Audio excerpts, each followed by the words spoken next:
যে সমস্ত সামাজিক সমস্যাগুলো আছে সমস্ত সামাজিক সমস্যাগুলো আমরা যৌক্তিক সমাধান দিব ইনশাআল্লাহ। আমি একটা কথা স্পষ্টভাবে বলতে চাই, এখানে যারা আছেন সবাই নির্যাতিত, সবাই নিপীড়িত।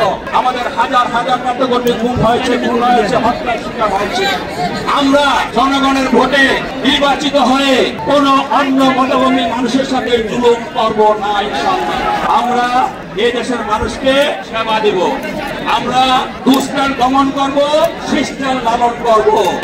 কোন অন্যায়কারীকে আমরা প্রশ্রয় দিব না। বিএনপিতে কোন অন্যায়কারীর অবস্থান নাই। বিএনপিতে সাচ্চা কর্মী, দেশ কর্মীরাই বিএনপি করে।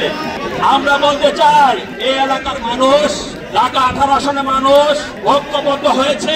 আগামী ফেব্রুয়ারিতে যে নির্বাচন হবে সেই নির্বাচনে বিএনপির প্রার্থী ধানের শীষের প্রার্থীকে বিজয়ী করে আগামী দিনে আমাদের নেতা জনাব তারেক রহমানের হাতে শক্তিশালী করবে।